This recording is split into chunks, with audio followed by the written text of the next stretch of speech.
Be strong.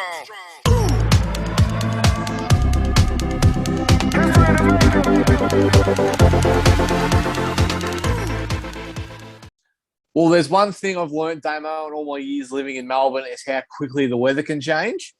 And over the past 24 hours since our last podcast, I've also learned that how quickly funding can change from the federal government.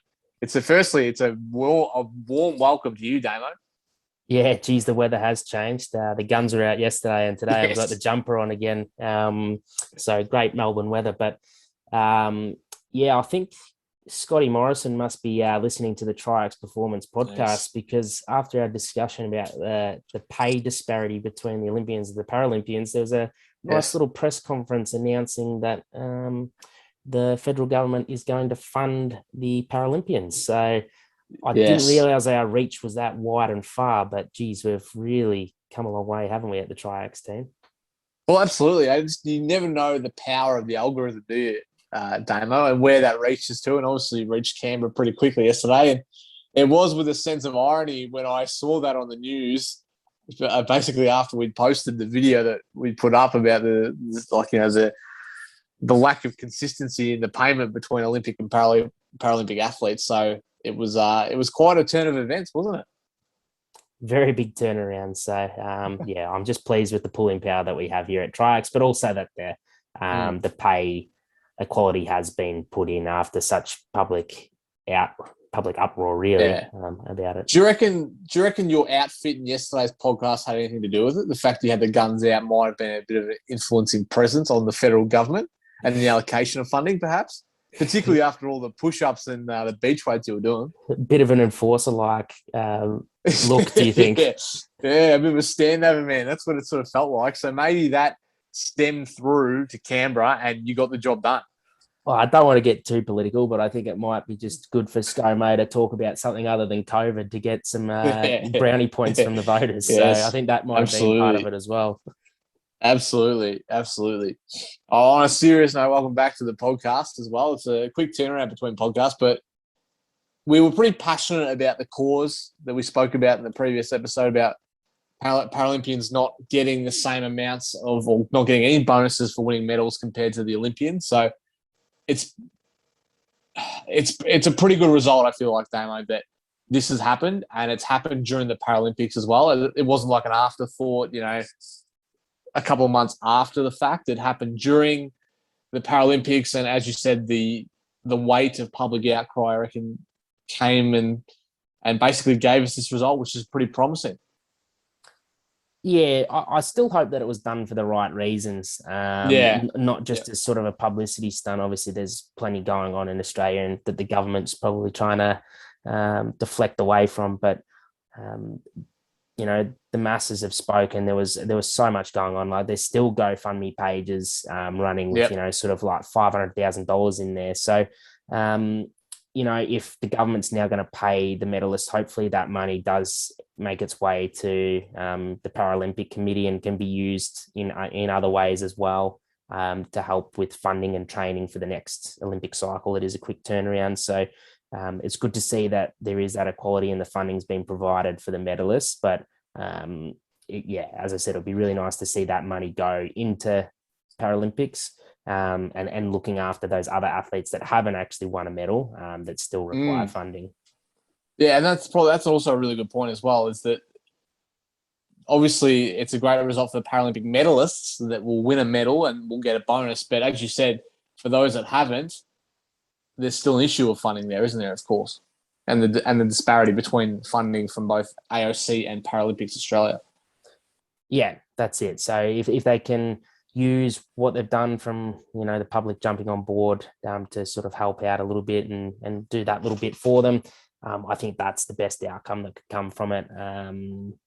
I've mentioned a couple of times, but I think the intentions behind it from the government may not be 100% in the right vein, but all in all, it's great that it's happened. And as you said, it's great that they didn't say, oh, well, we'll instate it for Paris onwards or something like that. At least they've gone, we're going to hit it on the head and stop it here and bring in that equality for all athletes.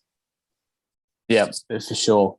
And And what we spoke about yesterday, how inspiring some of these athletes are and the amount of hard work and dedication that goes into their efforts that we see on the Paralympic stage. And I guess it's just rewards for putting that level of commitment in, inspiring people, the next generation, to put their hand up and have a crack at something. So to see some sort of fiscal remuneration for their outstanding performances is heading in the right direction. And but like you said though, and there's performers and there's moments from the Paralympics that probably won't get the monetary rewards. Like there was Stuart Jones. I'm not sure whether you saw that yesterday, the cyclist who willed on one of his other competitors when he realised he wasn't going to win a medal, and was helping a fellow competitor basically finish and get up the hill as well. So there's moments like that which unfortunately won't win or won't get some sort of financial bonus, but should still be celebrated nonetheless.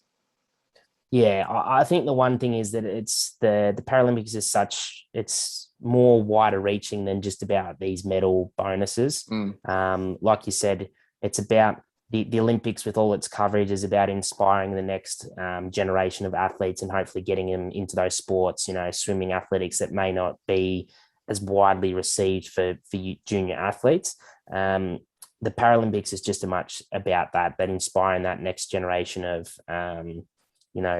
non-able-bodied athletes or those with impairments to actually go, hey, I can actually compete on the world stage.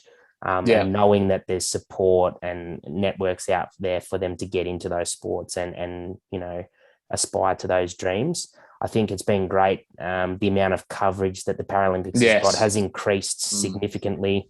It previously has been on like ABC or ABC2, and the coverage has sort of been limited.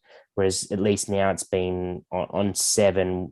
It hasn't been on the main channel, but it has been on the secondary channels and also still on the 7+ app. So if you really do want to reach out and get it, it hasn't been sort of pushed in your face as much as what the Olympics was, but it's still very much accessible. So I think for that next generation, these implications of extra funding and awareness will have great ramifications on future games. So hopefully we've got more athletes moving into those sports and available for selection for Paris, and then moving on to future games from there, because the government funding's there, the support, the marketing and media there is also there for those athletes. Well said, mate. Absolutely well said. And what you said is important about representation, about seeing people. That's a lot of people. How many people start off a sporting career when they see someone achieve something great and they say, oh, I want to do that. So being able to see that on mainstream TV, free-to-air TV is huge, absolutely enormous. And then what else? What might be interesting from here, Damo, as you said, is what is going to happen in subsequent Paralympics after this, and even on the world stage, because we spoke about yesterday, the United States, they already give the same amount in terms of medal bonuses to their athletes. So it'll be interesting to see if other countries follow suit. Like now, Australia has promised to do so. Whether we spoke about Canada yesterday and Japan about how there's differences there. So it'll be interesting to see whether this is now the norm going forward, and hopefully it will be, and the dominoes will start to fall across the world. Yeah, as a top 10 sort of performer at both the Olympics and Paralympics, Australia's obviously got a big influence on what happens. So it's definitely a positive step in the right direction, and hopefully our changes can encourage those around that are in similar positions to do the same for their athletes. All right, Damo. Well, I reckon before we become the public enemies number 1 of Canberra, the federal government, we'll finish it up there. But a great result for Paralympic athletes, and to see that result for them is absolutely outstanding. So a step in the right direction, and hopefully for the next Paralympic cycles, we see increased funding across the board, and we can see the quality of the sports and the athletes continue to improve, mate. Yeah, that's it, mate. It's a fantastic outcome for our athletes, and a great step in the right direction. So hopefully when we're kicking around for the Paris Paralympic Games, we can be talking about how much it's changed and how fantastic the Australian government and Olympic and Paralympic committees have been in making that change. Absolutely. And then even into Brisbane, mate, as well. So when Brisbane comes along, like you dare say, there'll be increases in funding anyway. So hopefully that flow-on effect can start now, and we can start getting that process well and truly underway. So we'll see how we go. But Thanks, Damon. You've been outstanding as always. Ridgy Didge, some might say. If you're watching the screencast, you'll probably get that. As Damo, instead of rocking the singlet, he's gone with his the green and gold Ridgy Didge jumper. I had to get in the colours for talking about the national pride, mate. So just doing my bit here, Rob. Absolutely. As he's wearing a San Francisco Giants baseball cap. Thanks very much, Damo. Oh, actually, no, that's probably fitting because it's now Australia and America are paying their Paralympic athletes the same amount. So well done, Damo. That's it, mate. My outfit's very much on point with the discussion. That's it. That's it. All right, another outstanding performance from you, Damo. Thanks for jumping on. If you got any value out of today's podcast episode, then feel free to like, subscribe, do all the good things, leave a comment. Let us know what you think of the situation with the Paralympic funding and the good news that they're going to receive some equal medal bonuses to the Olympic athletes. But until next time, thanks, Damo. See you later.